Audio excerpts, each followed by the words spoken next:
Hello, everyone. My name is Igor Tomic, and I'm CEO at Dash Devs. And today you are looking at the new episode of the Fintech Garden News Harvest. Hello to everyone, I'm Dumitru Kondrea, CEO of NovaFin, and today, as usually, we prepared for you free, fresh news from Fintech world. And Igor, what are they?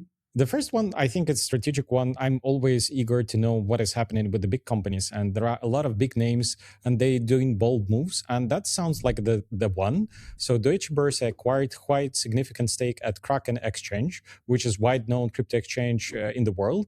And they have bought as a secondary market, but not a new issue of the shares. They acquired for 200 millions, which is 1.5% of the shares of the Kraken, which is significant move on the several levels. Someone basically did the money movement. They basically got out of the shares and they got some nice money out of the Kraken investment. But the second one, it's a strategic partnership between Deutsche Börse and Kraken. It's very important to mention the fact that they already established a partnership in December 2025. So this is a logical step after this partnership was established some months ago. They didn't purchase new shares. They purchased existing shares on the market that already was issued from an existing holder of the stakes. Kraken and Deutsche Börse, they are planning to develop a lot of interesting things, tools and instruments for businesses and individuals. They are planning to develop some common projects on crypto asset management. They're planning to work on some treasury tools. And there's an interesting step because this provides also a credibility to Kraken, because a company like Deutsche Börse will not invest into something shady. The second thing, it's a big help for Kraken to prepare for IPO, because there are rumors in the market that they are preparing for a US IPO. And this, again, is one of a step into make crypto worldwide present. Crypto presence will be much diversified and not be only for some small transactions or big transactions somewhere shady, but it will be like, this is the step to make crypto assets, crypto management, crypto wallets as a part of a real traditional banking, which we will see such kind of changes like some next years, because already some of the big players on the market are planning to do crypto cards or classical debit cards linked to crypto wallets, where exchange will be made automatically. And this is start to become more a project or a thing that is not only for some emergencies markets, but also for markets, real classical traditional banking markets. Let's see where it goes, but it's absolutely interesting, and we wish a good luck to Deutsche Börse and Kraken in that partnership. Worth to mention that evaluation of Kraken with that becomes almost $13 billion, which is a really good number. And I think that kind of proves that crypto is, as exchange and holding the values, is becoming the mainstream. So as Dima mentioned, that's a quite good fusion between classical fiat business and marketplace and shares as a trading with the crypto. So let's see how together they will conquer the world and will make crypto even more mainstream than it is right now. The second news is Financial Conducting Authority published a roadmap for open banking development. It's basically a roadmap that will help businesses and individuals to understand what are the next steps, to see what things they have to implement and what's the timeline for implementing those things. This is, by the way, a very good example when the state, the government, the authorities are helping the business, saying, hey guys, this is the way how we want financial transactions or things to be regulated per general, and you have to adopt these things. And this is the timeline. This is absolutely great thing. They want to make sure that the data between different banks, different authorities will be transferred in a secure mode, will be less breaches, and everything will work smoothly in the same time, allowing businesses to scale up, allowing businesses to share the data between them, because sometimes the absence of sharing of the data over customers between companies, it can be a huge bottleneck. But this can help in building even some super apps, banking super apps. So this is absolutely great news. And I know that European authorities are doing basically the same from their side. It's worth to mention, because when we take a look on the open banking and open finance, which is the key here, is that we assume when the regulator is saying like you need to share the data, everyone is sharing the data. But the complexity is that each bank and institution, they have own structure and they have the frequency and the structuring and kind of combining the data, which makes hard for the third parties to navigate and make a really good 360 overview, because having the data in SHBC and another bank might be different. And then compare apples to pears or apple to oranges is really hard.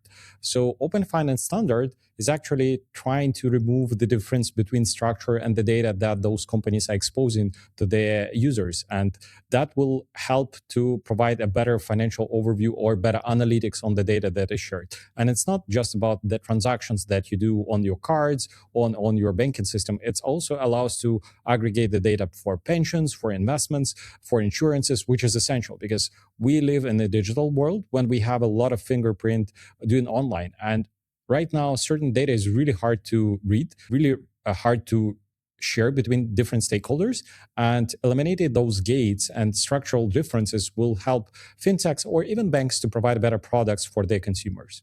Important thing is that this step of FCA was done and somehow correlated maybe even with European authorities, because the European Union is preparing so-called FIDA, Financial Data Access Regulation, which can become a law in 2026. It's basically the same measures FCA are taking in the United Kingdom.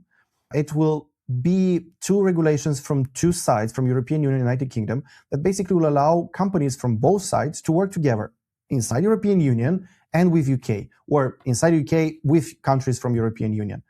This step is very important because currently the biggest talk what you'll hear during different conferences beside AI will be how to manage the data, how to secure the data, because financial companies, financial institutions who are providing different services, they're holding a very, very sensitive and important data. Just GDPR is not sufficient anymore, and it was not sufficient anymore years ago already.